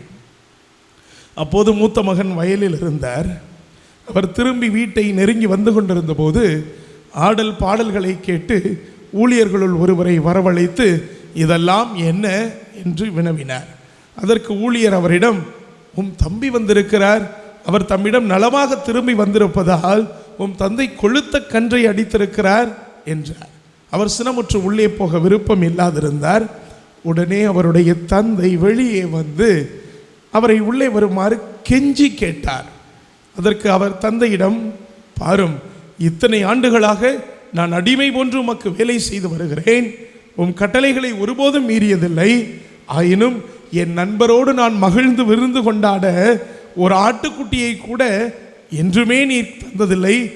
ஆனால் விலை மகளிரோடு சேர்ந்து உம் சொத்துக்களை எல்லாம் அழித்துவிட்ட இந்த உம் மகன் திரும்பி வந்தவுடனே இவனுக்காக கொழுத்த கன்றை அடித்திருக்கிறீரே என்றார். அதற்கு தந்தை, மகனே, நீ எப்போதும் என்னுடன் இருக்கிறாய். என்னுடைய எல்லாம் உன்னுடையதே, இப்போது நாம் மகிழ்ந்து கொண்டாடி இன்புற வேண்டும். ஏனெனில் உன் தம்பி இவன் இறந்து போயிருந்தான், மீண்டும் உயிர் பெற்றுள்ளான், காணாமற் போயிருந்தான், மீண்டும் கிடைத்துள்ளான் என்றார். ஆண்டவரின் அருள்வாக்கு. கிறிஸ்துவே உமக்கு புகழ். இயேசுவுக்கே புகழ், இயேசுவுக்கே நன்றி. மரியே வாழ்க. ஆண்டவர் இயேசுவில் எனக்கு மிகவும் பிரியமான அன்புக்குரிய சகோதரனே, சகோதரியே, அன்னை மரியாவினுடைய அன்பு பிள்ளைகளே, சிறப்பாக இன்றைய இந்த 3வது நாளிலே தவக்காலத்திற்கான தியானத்தை ஏறெடுத்து நாம் இந்த திருப்பலியிலே நாம் மன்றாடி சிறந்த முறையில் ஆண்டவருடைய அருளை பெற்றுக் கொண்டிருக்கிறோம். மன்னிப்போம், மன்னிக்க வேண்டும், மன்னிப்பை கொடுக்க வேண்டும், மன்னிப்பை பெற வேண்டும் என்றெல்லாம் நாம் இன்றைய நாளில் சிந்தித்தோம். அதற்கேற்றவாறு இன்றைய வாசகமும் அதற்கு ஏற்றவாறு வழிபாடும் நமக்கு அமைந்திருக்கிறது. எனவே இந்த வழிபாட்டிலே நாம் வாசித்த நற்செய்தி வாசகமும் சரி, சிறப்பான அருளை நமக்கு எடுத்துச் சொல்வதாக இருக்கிறது. இன்றைய நற்செய்தி வாசகமும் சரி, இன்றைய பதிலுரை பாடலும் சரி, ஆண்டவர் இரக்கமும் அருளும் கொண்டவர். எனவே ஆண்டவருடைய இரக்கம், தந்தை கடவுளுடைய இரக்கம், அருள் எவ்வாறாக இருக்கிறது என்பதை இன்றைய இந்த அருமையான நற்செய்தி பகுதி நமக்கு விளக்குகிறது. மிகச்சிறப்பாக இன்றளவும் இந்த உவமையை இறையியலின் முழுமையான தொகுப்பு என இறையியலாளர்கள் சொல்லுகிறார்கள். இறையியலின் ஒரு முழுமையான தொகுப்பு. அதில் நீங்கள் பார்த்தீங்கன்னா மிக அழகாக இன்றளவும் உலகளாவிய எழுத்தாளர்கள் பலர் சொல்லக்கூடிய வார்த்தை, மிகச்சிறிய ஒரு வரி கதையாக இருந்தாலும் சரி, வசனம், திரைக்கதை, பாடல், அமைப்பு, சண்டை காட்சிகள், பாகப்பிரிவினை, பாச காட்சிகள், திருப்பு முனை, உச்சகட்டம் என்று எல்லாமும் கலந்த ஒரு உவமை. பார்த்தீங்கன்னா தெரியும் எவ்வளோ அழகாக பாருங்கள், எப்படி ஆண்டவர் அன்றே படைத்திருக்கிறார் என்று. அற்புதமான ஒரு உவமை அது. சொன்னது போல வசனம், திரைக்கதை, பாடல், அமைப்பு, சண்டை காட்சிகள், பாகப்பிரிவினை, பாச காட்சிகள், திருப்பு முனை, உச்சகட்டம் எல்லாம் இருக்கும். அந்த அளவிற்கு இந்த ஒரு அற்புதமான இந்த உவமையை நாம் பார்க்கும்போது இந்த உவமை இறையியலின் ஒரு முழு தொகுப்புன்னு தான் சொல்லணும். எனவே மற்ற இதற்கு முன்னதாக வரக்கூடிய 2 உவமைகள், காணாமற் போன ஆடு, காணாமற் போன நாணயம், இந்த இரண்டையும் நீங்கள் பார்க்கிறதற்கும் இந்த உவமையை பார்ப்பதற்கும் பயங்கர வித்தியாசம் உண்டு. அதில் நாம் செய்யக்கூடியவர்கள் காரியங்களை விட இதில் 3 கதாபாத்திரங்கள் அணி செய்கின்றன. முதல் நபர் ஒரு பக்கம் வரி தண்டுபவர், பாவிகள் போல சித்தரிக்கப்படுகிறார். யார்? காணாமற் போனக்கூடிய மகன். 2ஆம் நபர் மறுபக்கம் பரிசேயர், மறைநூல் அறிஞர், மறைநூல் அறிஞர்கள், ஆசிரியர்கள், நீதிமான்களாக எண்ணுபவர்கள் சார்பாக அவர் போகிறார். 2வது ஆள் அது மகன். இறுதியிலே 3ஆம் நபர் தந்தை, ஒரு பெரியவராக, கடவுளாக காட்டப்படக்கூடிய சூழல். எனவே முதல் நபர் வாழ்க்கையில் அவருக்கு கொடுக்கப்பட்ட உரிமைகள், சலுகைகள், அதை அவர் கையாண்ட விதம் என அவருடைய விரிவான வாழ்க்கை நமக்கு கொடுக்கப்படுகிறது இல்லையா? அந்த காணாமற் போகக்கூடிய மகன் என்னெல்லாம் செய்கிறாருங்கிற மொத்த விவரமும் அதில் இருக்குது. ஆனால் அது 2வது நபரான அந்த மகன், அவரோடு இருக்கக்கூடிய மூத்த மகன் என்ன செய்கிறார்? அவர் அந்த சொத்துக்களை, உரிமைகளை பிரித்து கொடுக்கப்பட்டது அவருக்கும். ஆனால் அவர் என்ன செய்தார் என்பது பெரிய அளவில் இல்லை. ஆனால் இறுதி வரை தந்தையோடு இருந்தார் என்பது மட்டும்தான் அங்கு கொடுக்கப்பட்டிருக்கிறது. தந்தை என்பவர் என்ன பண்ணுறாரு? இருவருக்கும் சமமாகவே பிரித்து கொடுக்கிறார். அதில் எந்த பாகுபாடும் இல்லை. எனவே இருவருக்கும் சமமாக பிரித்து கொடுத்து தந்தையை பற்றிய ஒரு குறையும் சொல்லப்பட வேண்டியதில்லை. ஆனால் கொடுப்பவராக, கருணையுள்ளவராக, ஏங்குபவராக, காத்திருப்பவராக தந்தையை காணும்போது மகிழ்ச்சி கொள்பவராக, மிகச்சிறந்த தந்தையாகவே அந்த நிகழ்வு முழுவதும் சித்தரிக்கப்படுகிறார். இருவருக்கும் பாகம் பிரித்து கொடுக்கப்பட்டது. ஆக இருவருக்குமே தந்தையிடமிருந்து என்ன நினைச்சு, நல் முறையில் எல்லாம் நிறைவேறிற்று. எந்த விதத்திலையும் கோர்பான் என்று சொல்லுவார்கள், அதுபோல அவருக்கு சிறப்பாக தந்தைக்கும் அவர்களுக்கும் இருந்த உறவு முடிவுக்கு வந்தது.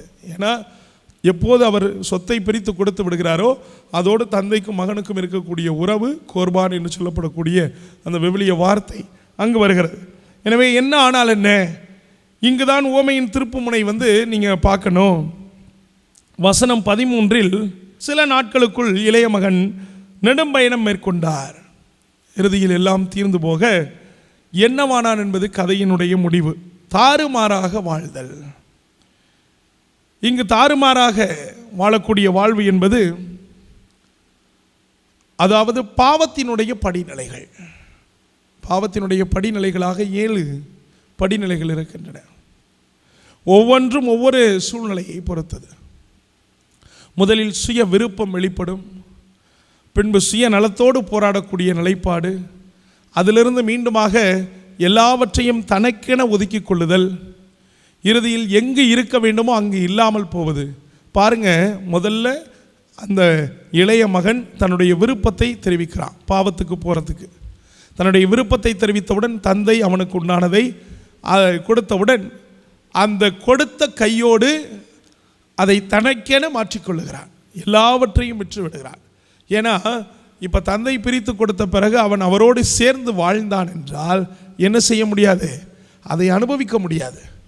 எனவே என்ன செய்கிறான்? தனக்கென சுயநலம், சுய விருப்பத்திலிருந்து சுயநலமாக மாறி தனக்கென எல்லாவற்றையும் விற்று நெடும்பயணம் மேற்கொள்கிறான்.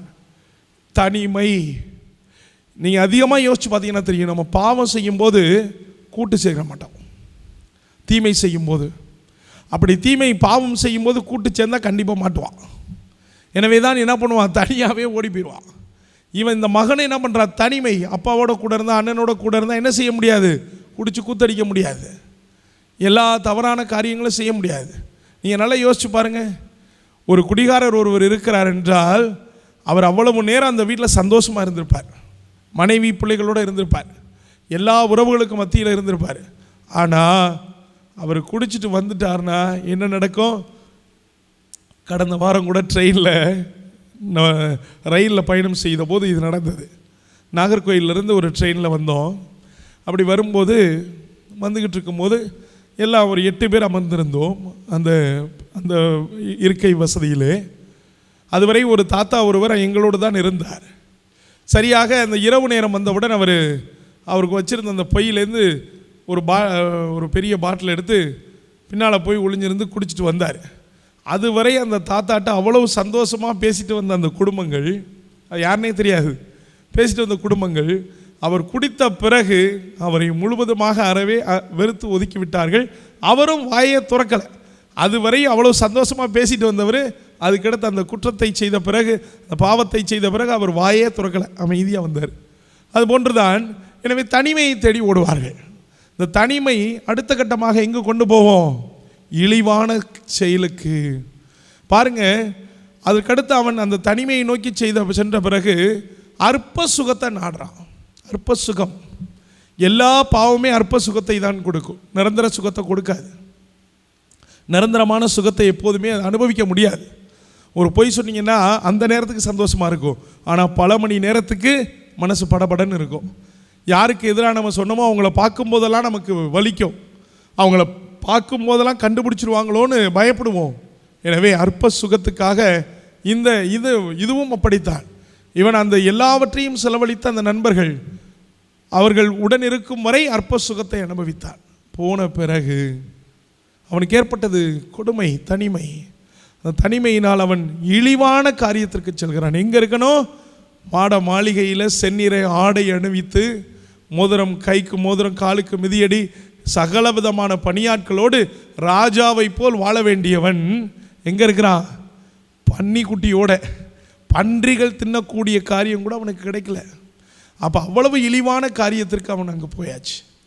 அப்போ தான் சுய பரிசோதனை செய்கிறான். ஐயோ, நான் எங்கே இருக்கணும் அப்படின்னு யோசிக்கிறான். எவ்வளவு தூரம் போனோமோ அவ்வளவு தூரம் திருப்பி வரணும். செல்லக்கூடிய பாதை தவறாக இருந்து நீங்கள் சென்று கொண்டே இருந்தால் அழிவை தான் சந்திக்க நேரிடும். ஆனால் எங்கு சென்றோமோ சென்ற இடத்திலிருந்து திரும்பி வந்தால் நீங்கள் நன்மையை பெற்றுக்கொள்வீர்கள். அதான் ஓடி வந்தது. அப்பா, உங்களுக்கு எனக்கு எந்த சம்பந்தமும் இல்லை, ஆனால் மிக அருமையான உவமை அங்குதான் நடைபெறுகிறது. தந்தை அவனுக்காக காத்து கொண்டிருக்கிறார். ஓடி வந்து கட்டி அணைத்து தன்னுடைய அன்பை வெளிப்படுத்துகிறார். அருமையான சகோதரனே, சகோதரி, இதே போன்றுதான் எல்லா நேரத்திலும் நம்முடைய தந்தை ஆண்டவர் நமக்காக கரங்களை விரித்தவராய், எவ்வளோ அழகான ஒரு பாடல் பாடுறோம், இருகரம் விரித்தவராய் இதயத்தை திறந்தவராய். எவ்வளோ அருமையான பாடல். எனவே நமக்காக எப்போதும் காத்திருக்கிறார். எனவே அந்த காத்திருக்கக்கூடிய தெய்வத்தை நோக்கி நாம் வருவோம்.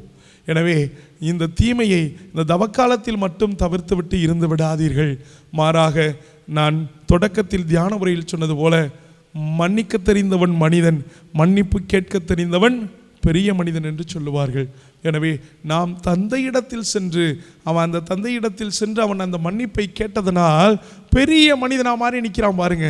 இவ்வளவு நேரம் கூட அவனை அடையாளம் கண்டிருக்க மாட்டாங்க. ஆனால் இப்போ என்ன சொல்கிறாங்க, இவன் இறந்து போயிருந்தான், என் மகன் இவன் இறந்து போயிருந்தான், அவர் அடையாளப்படுத்துகிறாரு. எனவே அந்த ஒரு அடையாளத்தை நாம் ஏற்படுத்தி கொள்வோம். எனவே இந்த தவக்காலம் மட்டுமல்ல, வாழ்க்கையின் முழுவதுமாக சரியானவர்களாக, நன்மையுள்ளவர்களாக, நம்பிக்கையுள்ளவர்களாக, இறைவனுக்கு உரிய பிள்ளைகளாக வாழ நம்மை இறைவன் ஆசீர்வதிப்பாராக. தொடர்ந்து இந்த ஜெபத்திலே பலியிலே வேண்டுவோம். இறைவன் நம்மோடு இருந்து நம்மை காத்திட மன்றாடுவோம். ஆமேன்.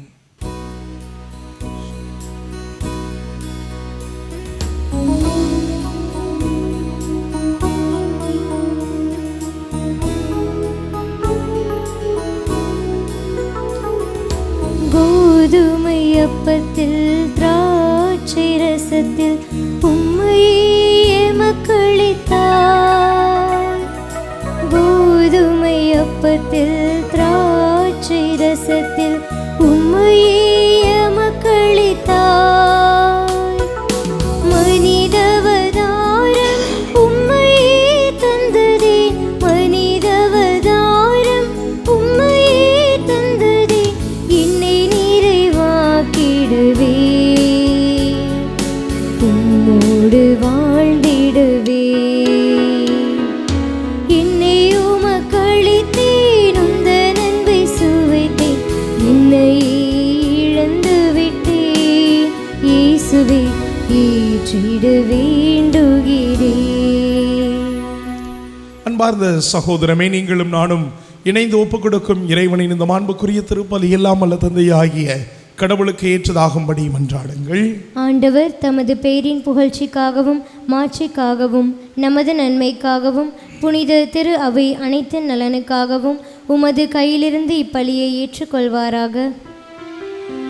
ஆண்டவரே, பலி பொருட்கள் வழியாக மீட்பின் பயன் எங்களுக்கு கிடைக்க உம்மை வேண்டுகின்றோம். அளவுக்கு மீறிய மனித நாட்டங்களில் இருந்து அது எங்களை விடுவித்து மீட்பளிக்கும் கொடைகளுக்கு எங்களை இட்டுச் செல்வதாக எங்கள் ஆண்டவராகிய கிறிஸ்து வழியாக உம்மை மன்றாடுகின்றோம்.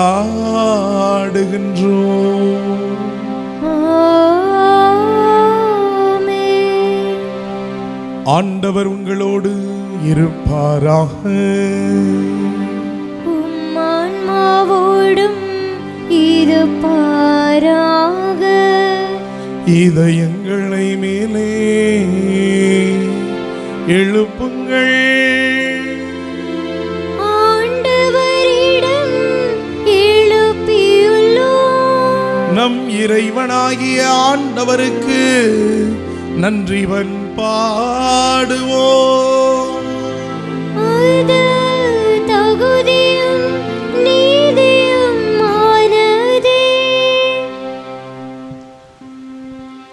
ஆண்டவரே, தூயவரான தந்தையே, தாயே, என்றும் வாழும் எல்லாம் வல்ல இறைவா, எங்கள் ஆண்டவராகிய கிறிஸ்து வழியாக எந்நாளும் இவ்விடத்திலும் நாங்கள் உமக்கு நன்றி செலுத்துவது மெய்யாகவே தகுதியும் நீதியுமாகும். எங்கள் கடமையும் மீட்புக்குரிய செயலுமாகும்.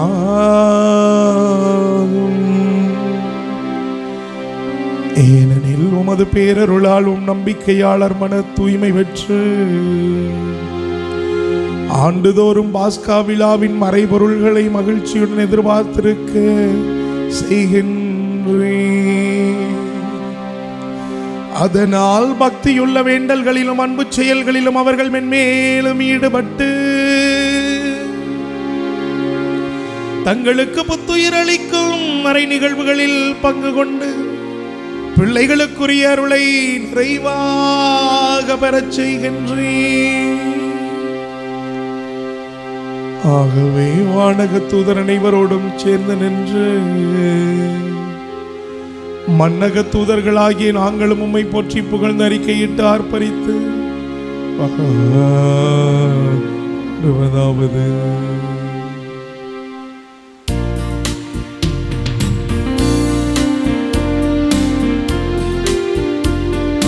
தூயவர் தூயவர் தூயவர் வான்படைகளின் கடவுளாம் ஆண்டவர்.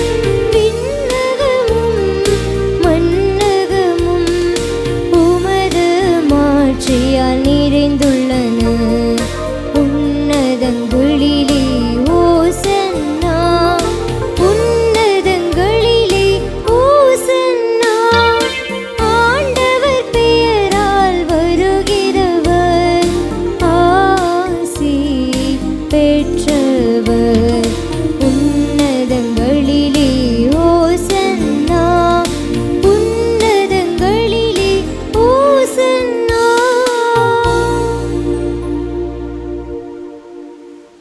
வானகத் தந்தையே, நீர்மையாகவே தூயவர். தூய்மை அனைத்திற்கும் நீரே ஊற்று. ஆகவே உம்முடைய அதி தூய ஆவியை பொழிந்து இக்காணிக்கைகளை தூய்மைப்படுத்த உம்மை தாழ்மையாய் வேண்டுகின்றோம். இவ்வாறு எங்கள் ஆண்டவர் இயேசு கிறிஸ்துவின் திருவுடலும் திரு ரத்தமுமாக எங்களுக்கு இவை மாறுவனவாக.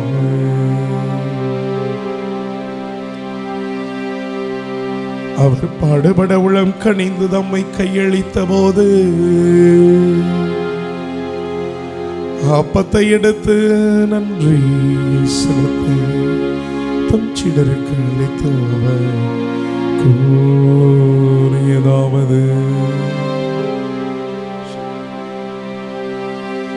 அனைவரும் இதிலிருந்து பெற்று உண்ணுங்கள், ஏனெனில் இது உங்களுக்காக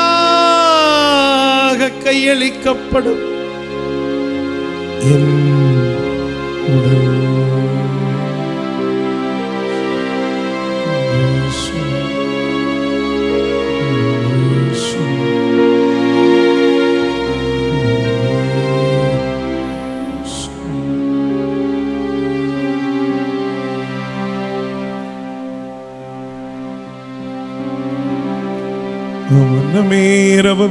அருந்தியவின்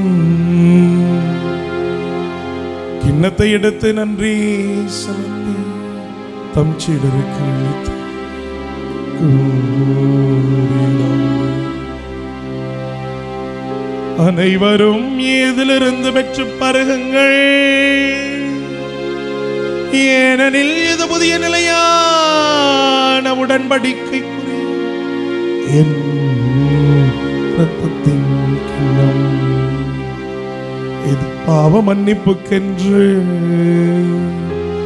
உங்களுக்காகவும் பலருக்காகவும் சிந்தப்படும்.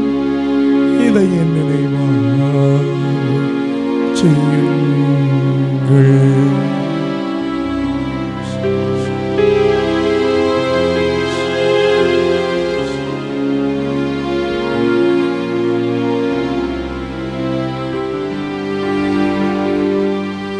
நம்பிக்கையின் மறைபொருள்.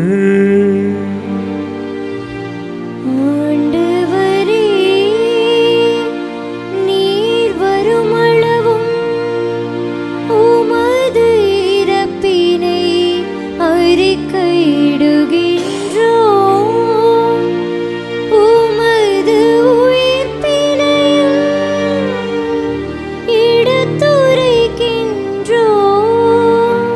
ஆகவே ஆண்டவரே, நாங்கள் கிறிஸ்துவின் இறப்பையும் உயிர்ப்பையும் நினைவு கூர்ந்து வாழ்வு தரும் அப்பத்தையும் மீன்பளிக்கும் கிண்ணத்தையும் உமக்கு ஒப்புக் கொடுத்திருக்கின்றோம். திருமணன்று உமக்கு ஊழியம் புரிய தகுதி உள்ளவர்கள் என நீர் எங்கள் ஒவ்வொருவரையும் ஏற்றுக்கொண்டீர். எனவே உமக்கு நன்றி செலுத்துகிறோம். மேலும் கிறிஸ்துவின் உடலிலும் இரத்தத்திலும் பங்கு கொள்ளும் எங்களை அதே தூய ஆவியானவர் தாமே ஒன்று சேர்க்க வேண்டுமென உம்மை தாழ்மையோடு வேண்டுகின்றோம். இறைவா, உலகமெங்கு பரவி இருக்கும் அது திருச்சபை, எங்கள் திருத்தந்தை பிரான்சிஸ், எங்கள் ஆயர் ஆரோக்கியராஜ் மற்றும் எல்லா திருநிலையினர் ஆகிய அனைவரோடும் அது அவை அன்பில் நிறைவு பெறச் செய்தருளும்.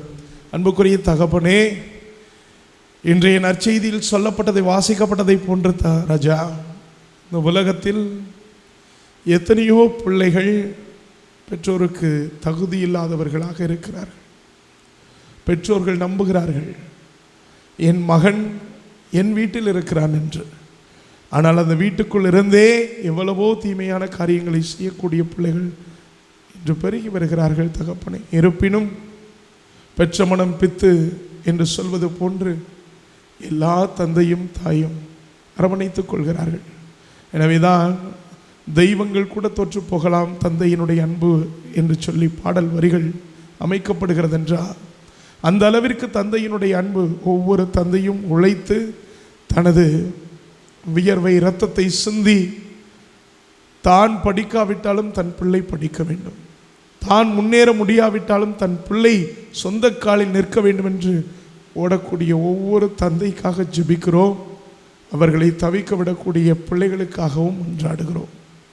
ஆண்டவரே, ஒவ்வொரு மகனையும் மகளையும் ஆசீர்வதித்து இந்த பிள்ளைகள் தங்களது பெற்றோருக்காக வாழக்கூடியவர்களாக, சிறப்பாக பள்ளிகளில் படிக்கக்கூடிய பிள்ளைகள், கல்லூரிகளுக்கு செல்லக்கூடிய பிள்ளைகள், பணி செய்யக்கூடிய பிள்ளைகள், இன்னும் குறிப்பாக முதிர்ந்த நிலையில் தங்களது பெற்றோரை தவிக்க விட்டு செல்லக்கூடிய பிள்ளைகள், அவர்கள் அனைவரையும் ஆண்டவர் மீண்டும் தந்தையை நோக்கி அப்பா என்று அழைக்கக்கூடிய ஒரு ஆசீர்வாதத்தை கொடுப்பீராக. மேலும் உயிர்த்தலும் எதிர்நோக்கொடுத்தில் கொண்ட சகோதர சகோதரிகள் இறந்தோர் அனைவரையும் ஒளிமிக்கம் திருமணியேற்றுக்கொள்ளும் எங்கள் அனைவர் மீதும் இரக்கமாயிரும். இறைவனின் அன்னையும் எங்களது தாய் மனமாட்சிமை கொண்ட கார்மல் அன்னை மரியா, அவருடைய கணவர் தூய வளனார் உமது திருத்தூதர்கள், மக்கு உகந்தவர்களாய் வாழ்ந்த எங்கள் புனிதர்கள் அபிலா திரசம்மாள், குழந்தை திரசம்மாள், சிலுவை யோவான், மண்ணின் மறை சாட்சி, தேவ சகாயம் ஆகிய அனைவரோடும் சேர்ந்து உம் திருமகன் இயேசு கிறிஸ்து வழியாக உம்மை புகழ்ந்தேத்து மரமருள உம்மை மன்றாடுகிறோம். இவர் வழியாக, இவரோடு இவரில் எல்லாம் வல்ல இறைவனாகிய தந்தையே,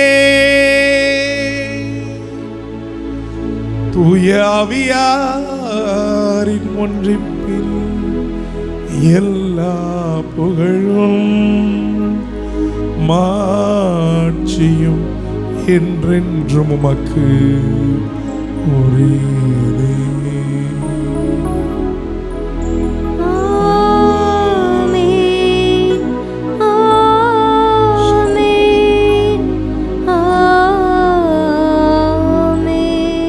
ஆண்டவர் இயேசு கற்றுக் கொடுத்த ஜெபத்தை சொல்லி இறை தந்தையை புகழ்ந்து பாடுவோம்.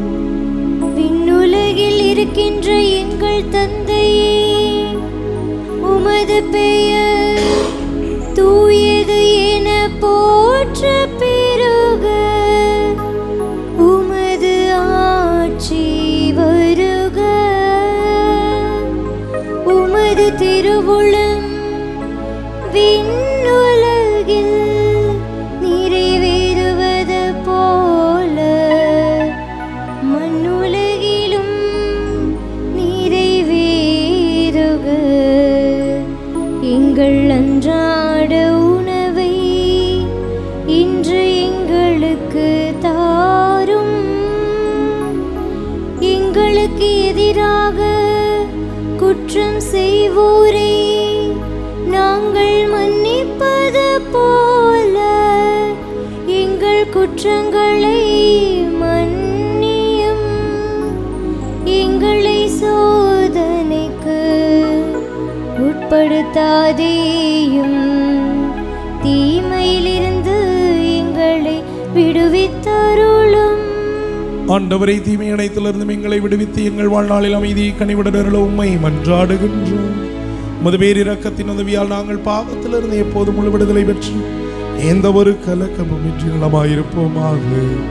நாங்கள் எதிர்நோக்கி இருக்கும் அந்த பேரின்பத்திற்காகவும் எமீட்பராகிய ஆண்டவர் இயேசு கிறிஸ்துவின் மறு வருகைக்காகவும் மகிழ்ச்சியோடு எதிர்பார்த்து காத்திருக்கின்றோம். ஆட்சியும் வல்லமையும் மாட்சியும் என்றென்றும் உமதே. ஆண்டவராகிய இயேசு கிறிஸ்துவே, அமைதியை உங்களுக்கு விட்டுச் செல்கிறேன், என் அமைதியை உங்களுக்கு அளிக்கிறேன் என்று உம்முடைய திருத்தூதர்களுக்கு முடிந்தீரே. எங்கள் குற்றங்கள் குறைகள் பாவங்களை எதிர்கொள்ளாமல் உம்மீது கொண்டிருக்கக்கூடிய உப்பெயர்வற்ற நம்பிக்கையை மட்டுமே எதிர்நோக்கி எங்களுக்கு அமைதியை முற்றுமை அளித்தருள திருவுள்ளம் கொள்வீராக. என்றும் வாழ்ந்து ஆட்சி செய்கின்றவர் நீரே. ஆண்டவருடைய அமைதி உங்களோடு என்றும் இருப்பதாக.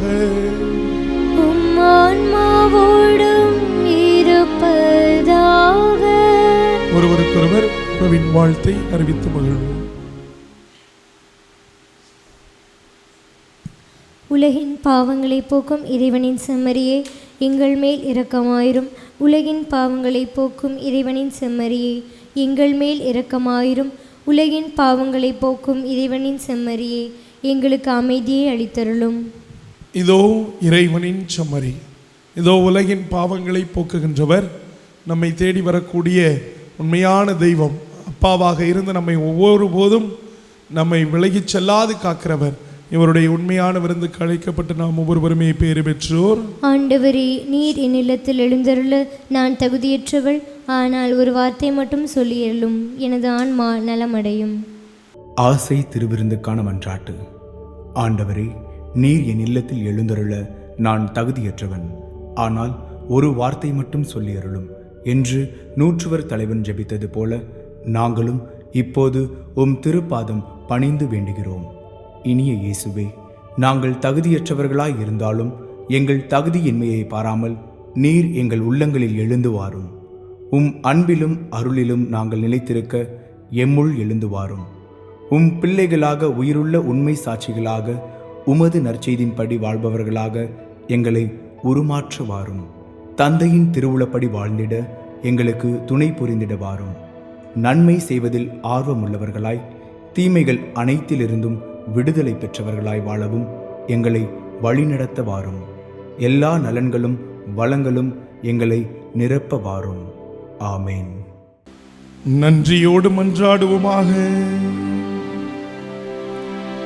ஆண்டவரே, நாங்கள் பெற்றுக்கொண்ட உமது புனித உணவு எங்கள் இதயத்தின் ஆழத்தை ஊடுருவி நிரப்புவதாக. நாங்கள் இந்த அருளடையாளத்தில் ஆற்றலுடன் பங்கேற்க அருள் புரிவீராக. எங்கள் ஆண்டவராகிய கிறிஸ்து வழியாக உம்மை மன்றாடுகின்றோம்.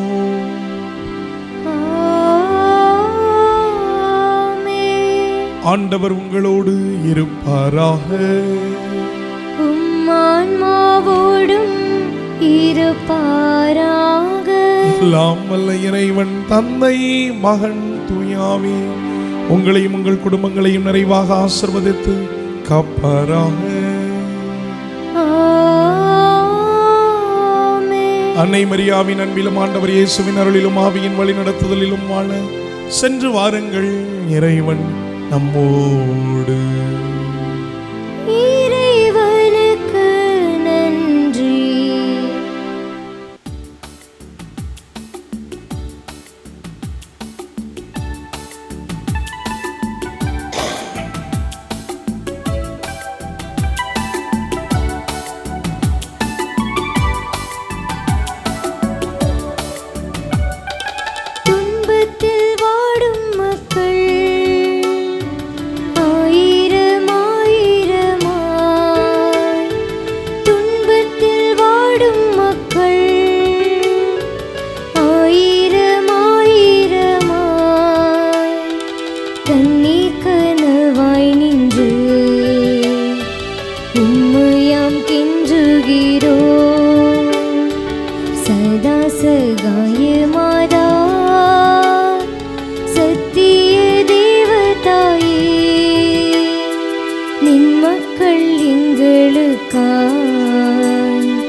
நின் மக்கள் எங்களுக்காய் மன்றாட வேண்டும் அம்மா.